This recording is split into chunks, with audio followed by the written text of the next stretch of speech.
Eh bien, je vais vous parler de quelque chose qui est en cours de naissance, et vous dire ce que cette chose-là sera en 2150. Exercice périlleux, mais exercice passionnant. Cette chose, c'est l'Indiane-Océanie. Vous savez ce que c'est que l'Indiane-Océanie? On les appelle aujourd'hui les îles du sud-ouest de l'océan Indien. Dans les années 40, la Réunion, c'était la France, et il n'existait de lien avec le monde qu'avec la France. Mais je découvrais à la maison autre chose. Ma nénenne, dont le mari était cuisinier, était mauricien, d'origine mauricienne, et s'appelait La Bonté. Et je connaissais des La Bonté à La Réunion. Il y avait donc un La Bonté réunionnais et un La Bonté mauricien. C'est déjà quelque chose, qui est autre chose que l'axe vertical, et qui n'était que seul admis. Et ce La Bonté parlait créole, parlait français, et parlait aussi anglais. D'ailleurs, ma nénenne me disait, je connais l'anglais, et elle chantait le God Save the King que son mari lui avait appris. Elle me disait aussi qu'elle savait le latin, et elle me disait en latin, lama laba sabachthani, les seules paroles araméennes de l'Évangile. Dans le même temps, dans les années 40, vous savez, le temps de la guerre, et le temps avant 1942, où Vichy sévissait à La Réunion, dans le journal où travaillait mon père et que j'allais acheter 12 ans plus tard, Le Progrès, on avait embauché un Mauricien, il s'appelait Isaïe David. On l'avait embauché parce que La Réunion était victime d'un blocus et lui parlait anglais. Et sa mission était d'écouter clandestinement les émissions de la BBC en anglais et de les traduire. Le Mauricien, c'est le deuxième Mauricien qui nous était utile à cause de son anglais, mais c'était un francophone. Pour ma première communion, il nous a fait un récital de poésie en français très remarquable. Plus tard, mon arrière-grand-père, j'apprenais que mon arrière-grand-père, dans les années 20, avait abandonné tout le monde ici pour s'installer à Madagascar, où il avait de grandes concessions, paraît-il. Et un beau jour de 1947, nous le voyons débarquer à la maison, puisque ma maison était juste à côté de la gare de Saint-Denis, et de tomber du ciel à l'improviste. Pourquoi?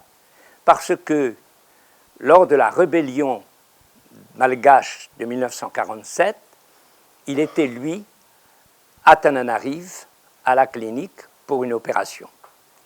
Tous ces cadres avaient été massacrés.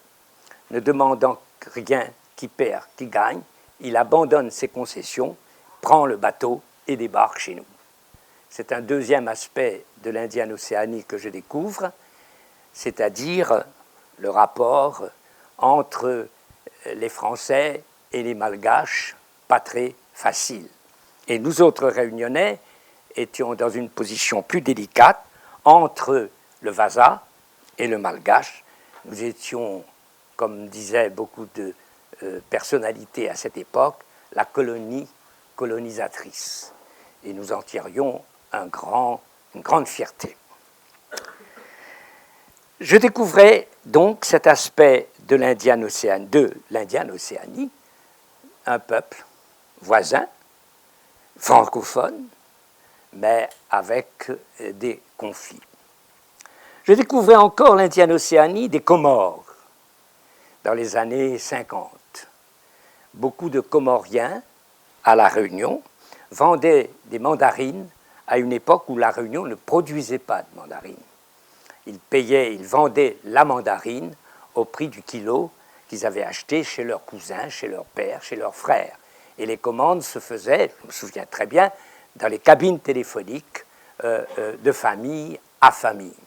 Il y avait donc un échange entre des Comoriens francophones et des Réunionnais également. Et puis, je découvre que à La Réunion, à Maurice, à Madagascar, aux Seychelles, il y a des Waro. Je suis un Waro. Nous sommes cousins. Nous sommes malgaches, mauriciens, séchellois, réunionnais, mais nous sommes Waro. Et nous sommes, mais je me dis, nous sommes indiens océaniens aussi. Ça existe, l'Indienne Océanie. Et puis, il y a aussi des Shan, des Lao, à Maurice, à Madagascar, à La Réunion. Il y a aussi des Soupraïens, des Patels, à Maurice, à Madagascar, à La Réunion. Et dans son ampleur, ce phénomène ne se retrouve ni en Afrique occidentale, ni aux Maldives, qui sont aux frontières ouest et nord de l'Indienne Océanie. Et c'est comme ça, et à Paris aussi. D'ailleurs, c'est à Paris que je me suis découvert réunionnais, figurez-vous. Et c'est à Trégastel que je suis devenu mangeur de piment. Comme quoi, l'exil, je n'avais pas considéré ça comme un exil parce que j'ai bien aimé les séjours en France, mais de se déplacer vous fait vous voir vous-même sous un autre œil.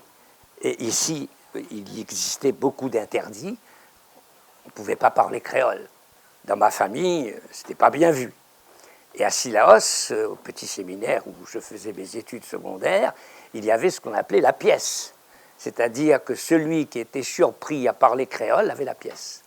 Et donc celui qui avait la pièce voulait s'en débarrasser le plus vite possible en écoutant, et un autre qui parlait créole, on lui refilait la pièce, et le soir, celui qui avait la pièce avait une sanction.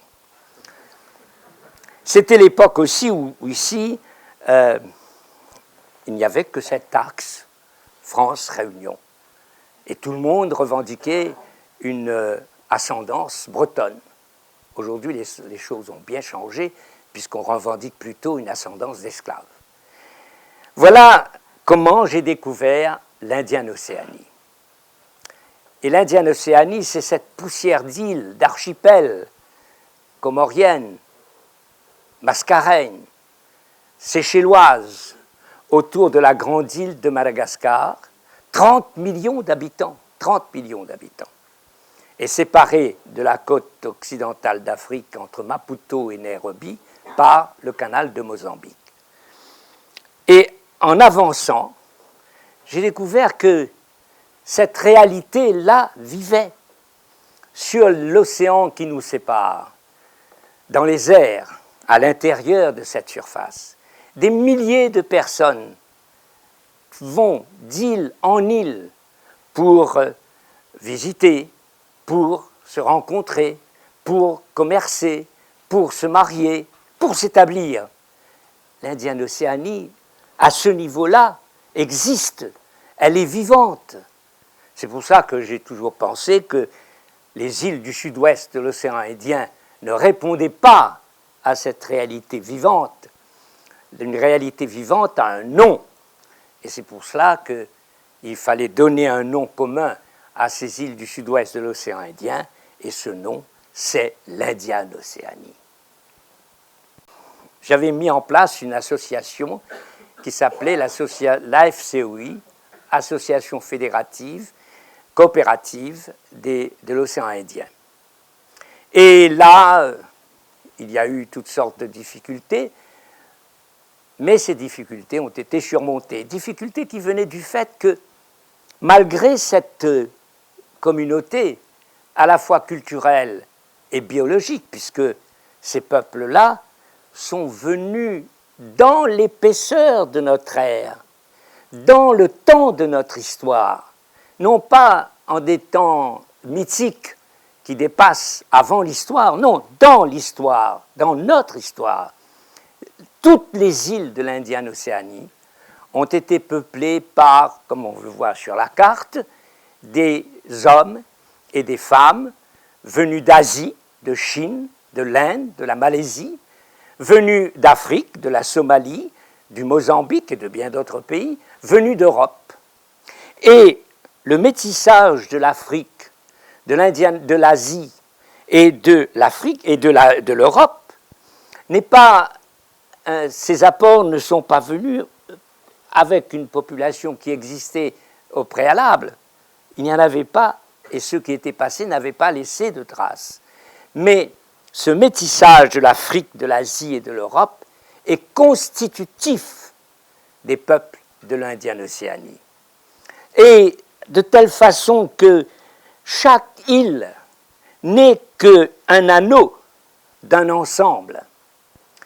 Et ce support culturel doit être la base d'une communauté de ces peuples qui aujourd'hui sont considérés comme étrangers.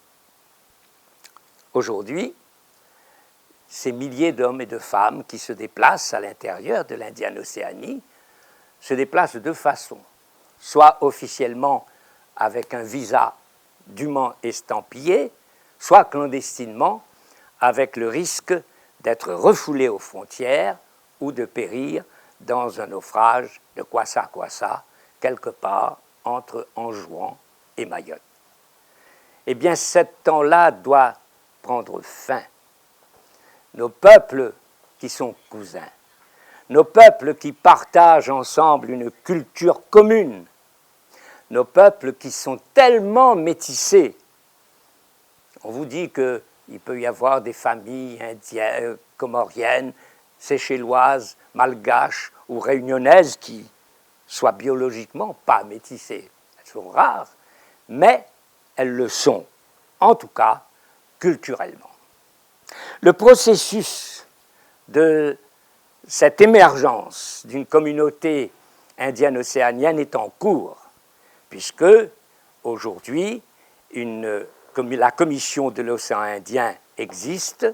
C'est un outil politique de cette communauté, malheureusement mal doté, mais récemment, elle accueillait, sinon patronnait, des rencontres de professionnels du tourisme.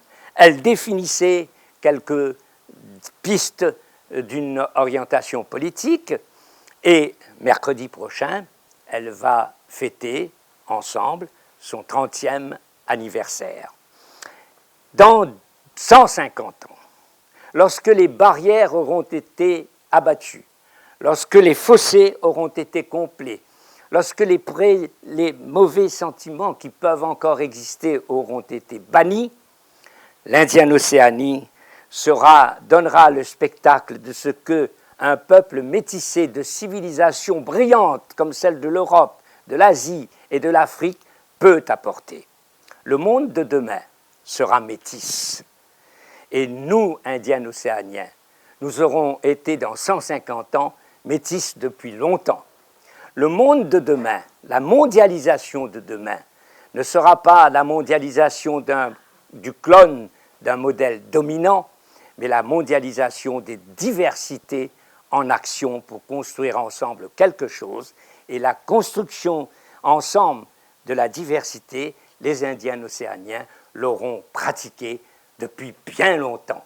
Et c'est pourquoi, aujourd'hui, je pense que Réunionnais, Malgaches, Comoriens, Séchellois et Mauriciens, prenons conscience de ce cousinage profond, eh bien, nous allons réussir cette Indienne Océanie dans 150 ans, qui sera le témoignage de ce qu'un métissage bien vécu pourra donner d'heureux et de fécond.